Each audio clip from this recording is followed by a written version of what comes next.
What's up, fam? Thank y'all for tuning in once again. And as always, be sure to like, share, subscribe, and comment to the video. And don't forget to hit that notification bell so that every time I drop a video, you will be the first to know about it. Today I want to bring an interesting story. Kind of hits close to home because it deals with child support, divorce. But it also shows you that there is a game out here that rich people play that a lot of us, especially the majority of us Aboriginal Black Americans, know nothing about. Which is why it is important for us right now is to either teach or to have our children taught about what we call understanding finances, financial literacy. Learning how to not only save money, but to invest money. Learn how to make your money work for you harder than you work for your money. But let me get into the story first, and we'll get into all those details as the story goes along. Now, this story is from a website called medium.com. I'll leave a link in the description so y'all can read it yourselves. And the title says, my ex-husband gets $5,000 per month from his parents, but only gives me $500 a month in child support. Let's dig deeper. So, the story goes, F. Scott Fitzgerald once said, "Let me tell you about the very rich. They are different from you and me." End quote. As someone who was once married to a man from a wealthy family, I can attest that this is true. So, first point that we bring up, she was married to a man from a wealthy family. Keep all these details in mind. Now, my now ex-husband is used to a way of life that seems bizarre to me.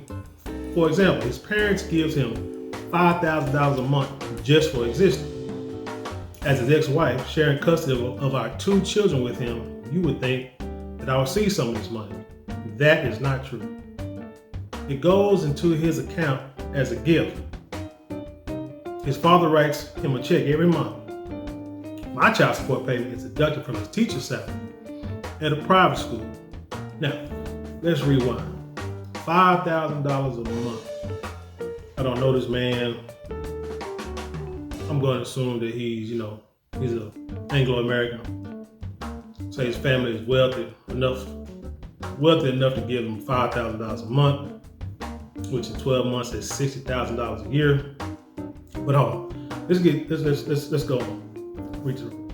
He earns $40,000 a year as a high school science teacher and gives me what is viewed as adequate in child support in the state of California. Now, we know, I live in Texas, but we all know that California is not a cheap state to live in. Matter of fact, a lot of people from California are moving to Texas due to affordable housing, affordable land. There's no state tax, no state income tax here.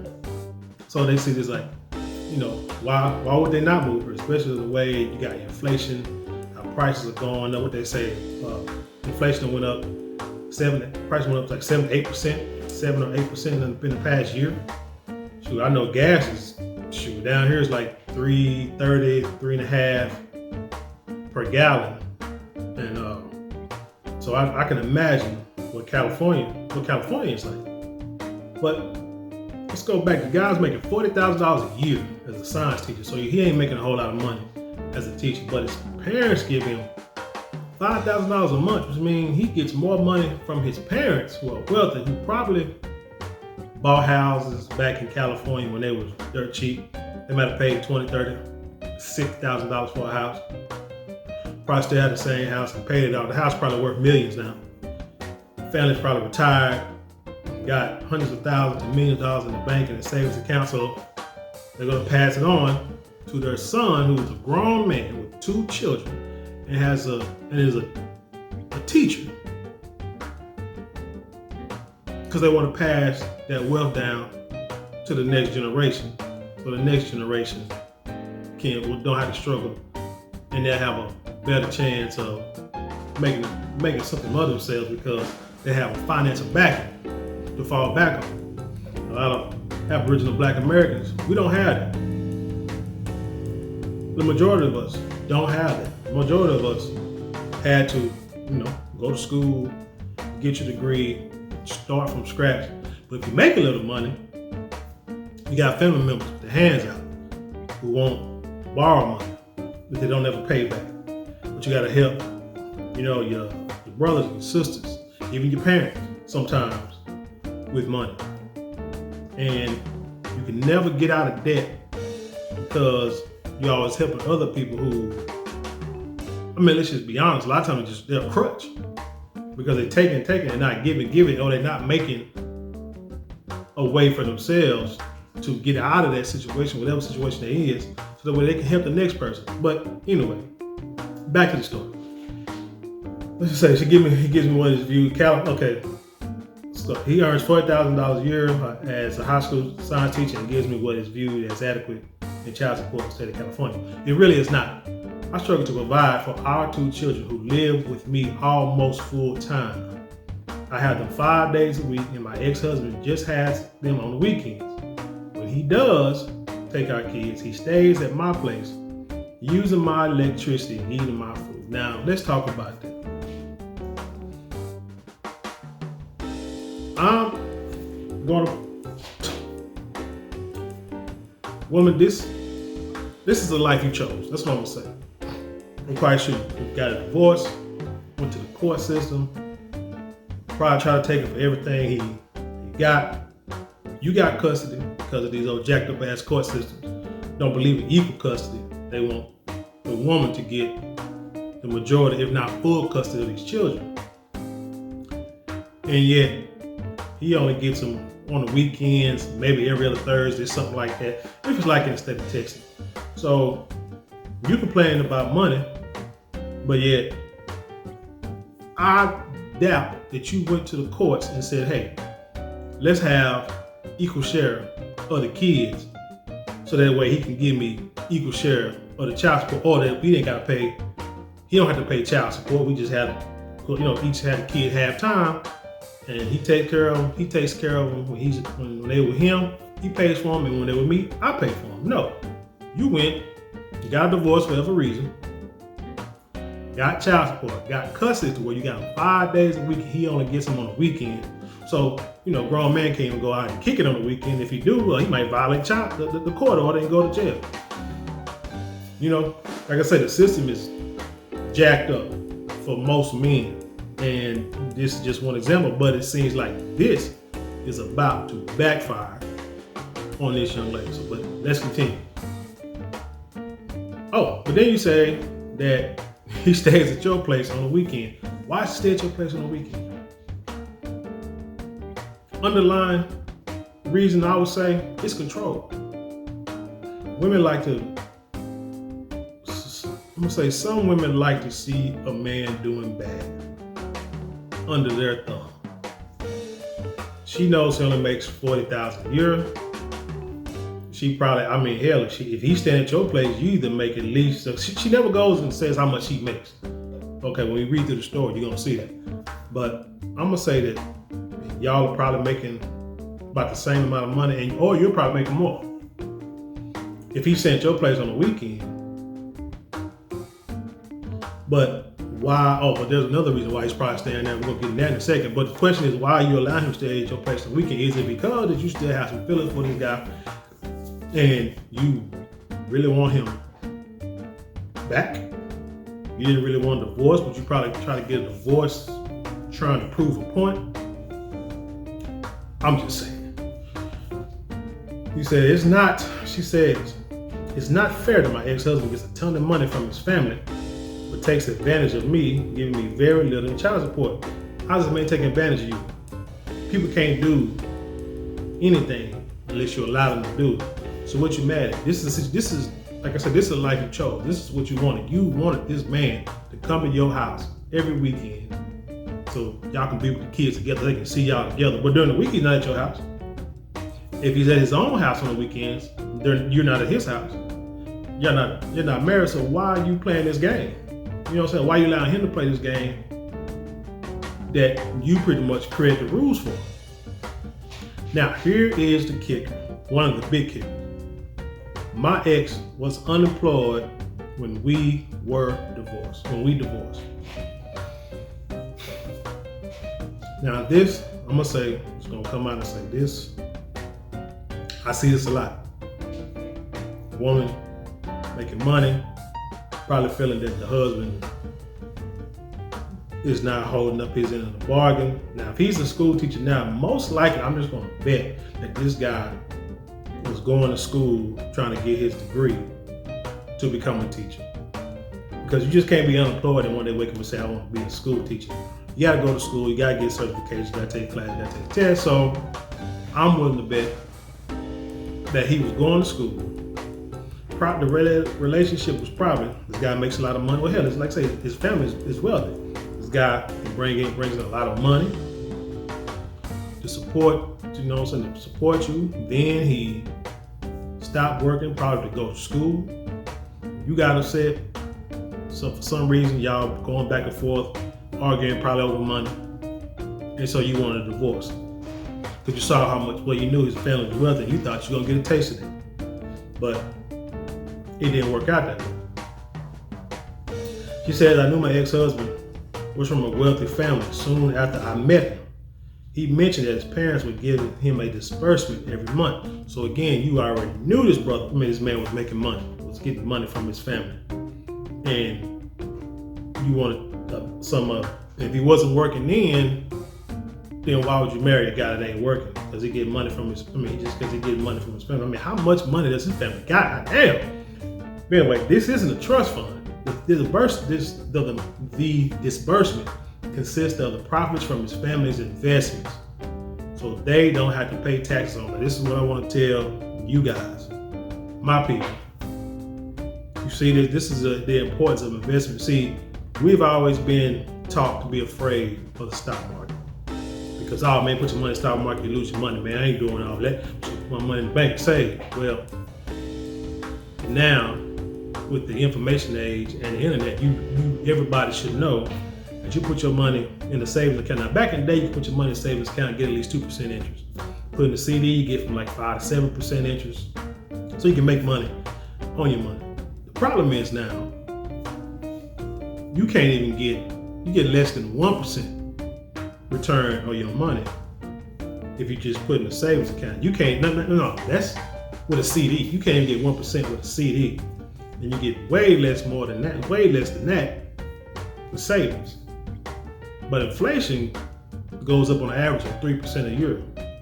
So actually, if you put your money in the bank in anything, you're gonna lose money. That dollar you put in this year, next year will be worth, if you're lucky, 98 cents. 98 cents. So you're paying them to hold your money, and not to include all the overdraft fees you're probably paying or the monthly fees you're paying, depending on what kind of account you get. You're just losing money. But for some reason, we run from investment, but them people don't. And them people got money. So they got to be doing something. There's a disconnect somewhere. I started investing in the stock market just on sheer luck, on happenstance, what happened. Remember, had a job, waited a while to get into the 401k. They didn't want to do the 401k because I know you can't retire off a 401k. It's only a few $100,000. Then when you retire, then when you get old and you start getting sick, then you got to get that money back to the government if you want to get on like the Medicaid, Part A, Part B, stuff like that. You can't have no money in your bank account, so it's like you got to get the money back to the government anyway. But the reason why I got into the 401k is I said, hey, they say that you can use that money for home improvements and for your kids' college tuition and not be penalized for it. So I said, hey, this is a great way to save money, to invest money, for the money to grow. So by the time either one of those times comes up, I have the money in there, I can pull it out, not get penalized, not get taxed in it. Give it to my kids so they can go to school. Did that, messed around, got a divorce. Was was unemployed, got divorced, so I had to use credit cards, my 401k money to try to stay on my feet because I was going to school. I was going to school trying to get a degree and was like shit out of luck. So I spent most of the money. It was like, I'm gonna say like this, it was $700 left in that account. So every month I would get, a statement, and I wouldn't even open it because I knew there wasn't no money in there. So after, I say, it could have been a couple of years, something just told me to open up this envelope and look at this statement. And I looked at it, and it was like a few $1,000s in there. And I'm like, what the heck? So I'm looking at it. I ain't putting no money in there. It's just the same little $700 in the old account from a job I didn't work at anymore. But the type of account it was like an investment, and the money just grew like crazy during that time. So that's what got me into studying stocks and reading about stocks and how to invest, and then investing in a couple of companies where I got like, some stocks with 50% returns, some stocks got like 200 and 300% returns on stocks. And some I lost, but majority of the time I won, but that's just like investing in individual stocks. Now I know you gotta invest in like IRAs and mutual funds and stuff like that, and just invest in. The younger you do it, the better it is, because by the time you get in your 40s and 50s, if you invest every month, a few $100s, you can be like a multi-millionaire in like 20 years. And God willing, you will be living 20 years, 30 years from now. So if you're in your 20s, you can do it. You can retire in your 50s and live off the interest with investing in the stock market. But this here, like I said, the part about this that's interesting is, like I said, the family has investments and they don't have to pay tax on, which is true. If you invest money and you get dividends off of that money, then the dividends you don't have to pay tax on, as long as you leave the money in there a certain amount of time. A lot of us don't know that. And it's a lot deeper than that, and you can like look it up. I suggest you find a Coursera class online. I mean, it may cost you $50, $100, who knows, a couple $100, but if you can spend a few $100s on some courses, it's going to teach you how to save and to invest and to make thousands and hundreds of thousands of dollars. I think a few $100s is worth it. It's an investment. That's what an investment. But it said, when my ex and I married, his parents continued to give him money, but it was never declared to the IRS. When we divorced, he didn't declare any of the money that his parents were giving him in our settlement. Why? Let's see. In fact, at the time, he wasn't working at all. As he was unemployed, I got stuck with this tiny bit of money in child support. Now my ex is getting remarried. Ding, ding, ding, ding. That, to me personally, I think that's the reason for this story. Because again, she's not saying what she does for a living. She's not saying how much money she makes per month or per year. She's saying this guy ain't paying her nothing in child support, which probably ain't been that long, because in the state of California, you can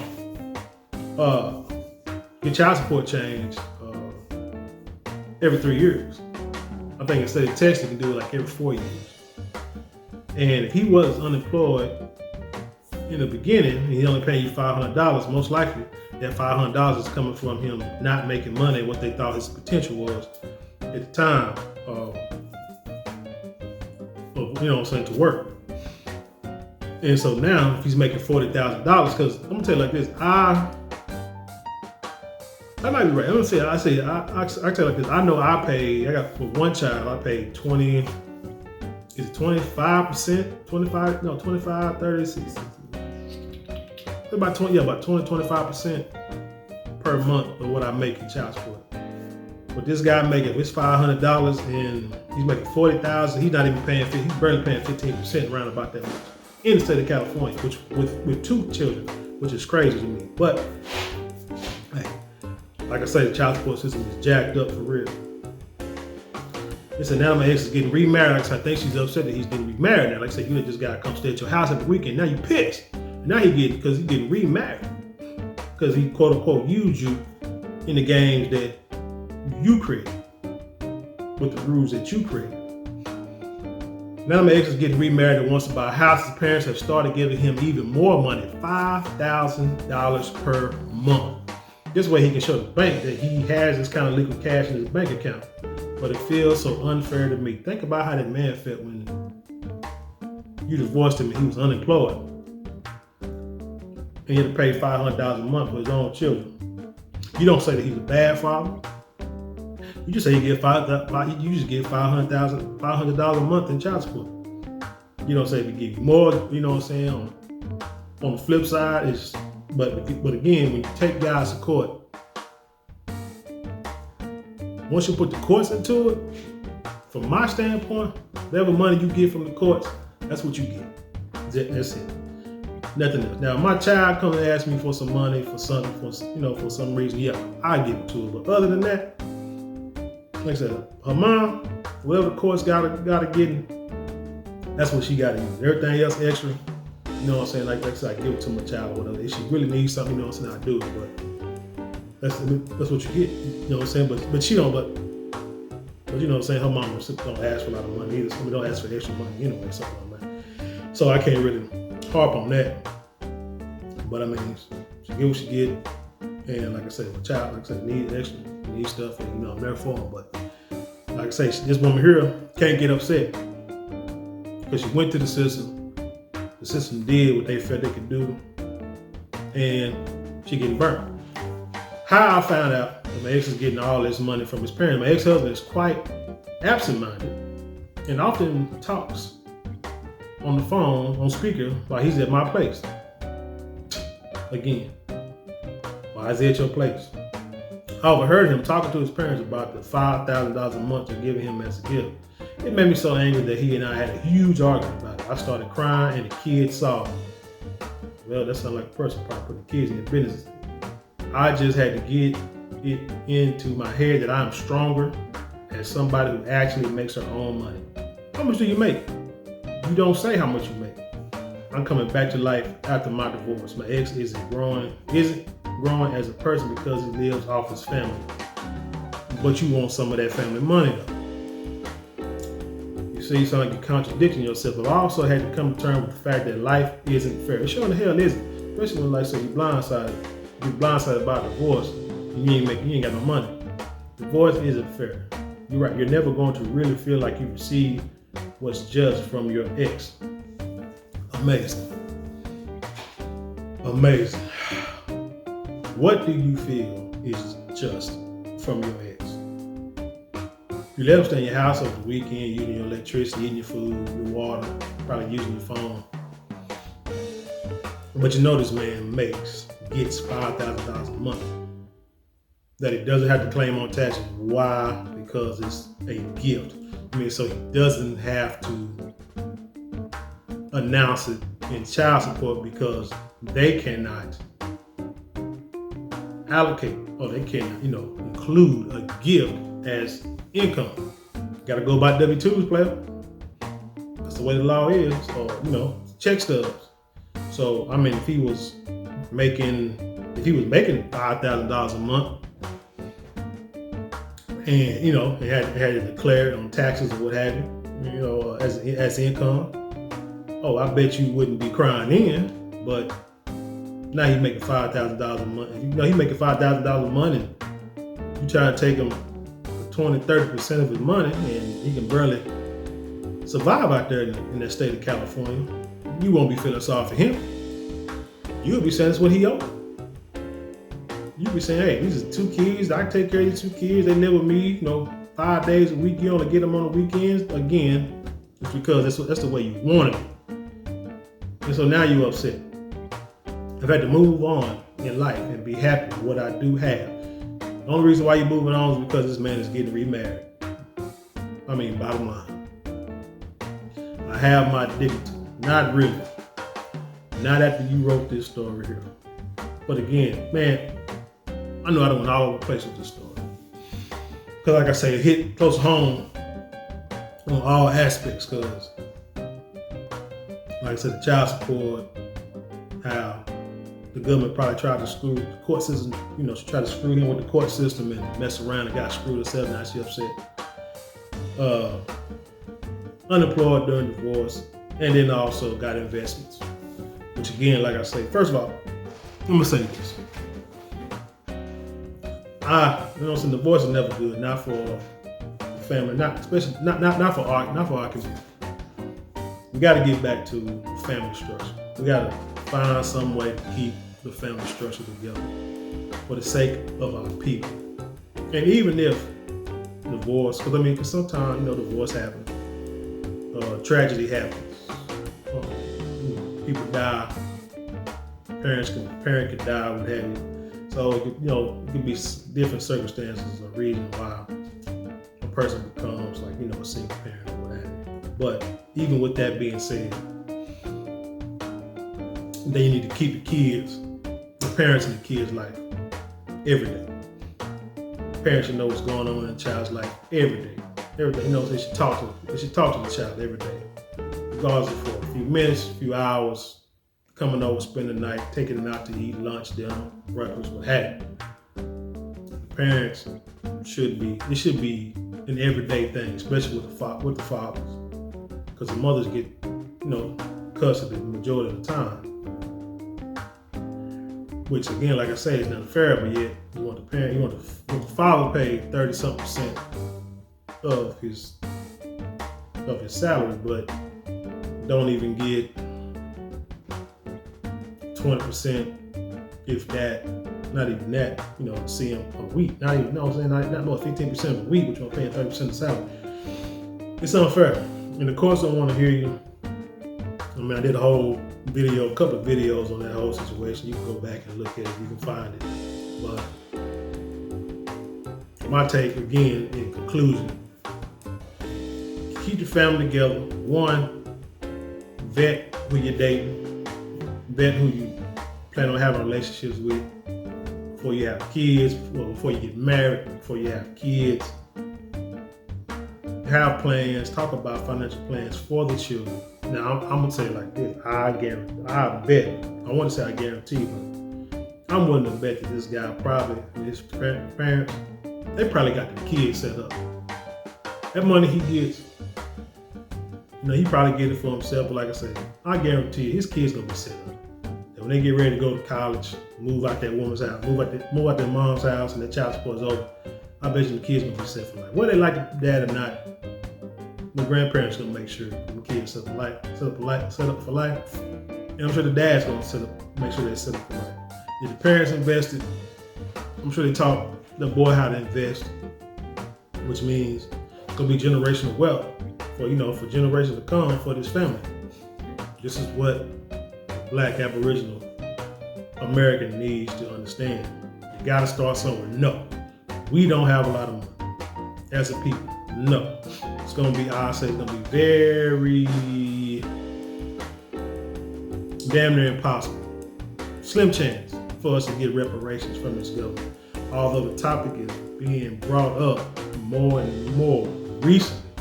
Matter of fact, it's a Congress lady, I believe, in California who brought up a story. What she said about, she brought up reparations. And saying that reparations are due for people who are descendants of slaves. And this is a topic that's in newspapers and websites across the country. So, and then you got shout out to Tariq Nasheed and Antonio Moore. Them guys are talk about reparations all the time and how we owe and how we do, and the reason why it's due because the wealth gap is widening and it's getting worse. And these little trinkets like getting a Maya Angelou on the coin or Emmett Till's and his mama on the stamp ain't doing nothing for us. And potentially having another black person on the Supreme Court ain't doing nothing for us as a people. Because Clarence Thomas ain't do it, and shoot, we done had black folks on stamps before. Matter of fact, doggone me letters do little kids mail these days? You know what I'm saying? How many of them use a doggone quarter? And every quarter ain't gonna have Maya Angelou on it, so all of them ain't gonna see it. But again, those are like little tokens. But it's not real.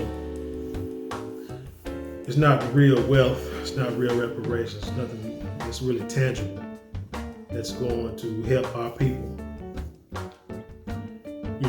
get out of this racial disparity and, and create generational wealth. So again, the key is to keep the family together, learn about finances, learn about investing, start getting insurance policies, invest in the 401k. Even though you may not be able to really retire from it, invest in it, and then, pass it down to your kids. There's ways to pass down generational wealth. So like I say, you want to get taxed for it. On the money, on the money that's there. You get taxed on the initial investment, but not the money that you done, the hundreds of thousands, the millions of dollars that you done made. You're not paying taxes on. That's what a lot of these rich people, a lot of these rich companies are doing. They don't pay taxes, and people get mad because they don't pay taxes. But the thing is, that's the way the system is set up.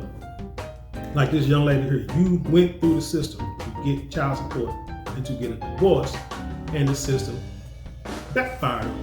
But that same system that you use is benefiting him when it comes to him and his family when it comes to investing. You have to know the entire system. And you didn't. And you thought you did. You thought you were going to play a game, thought you were going to get this money, and you just got burnt. It's just simple as that. But like I say, invest, get a life insurance policy.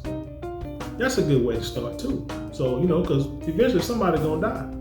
Start out young, get your life insurance policy, and take that out before you even get paid. That way you ain't going to miss it. So that way when you pass, kids can get that money to bury you and to have something to build upon. But you also got to teach them about financial literacy, because if you don't, they'll get that money and they'll just run through it and get it right back to the government, which is what the government wants anyway. And we're starting back from ground zero.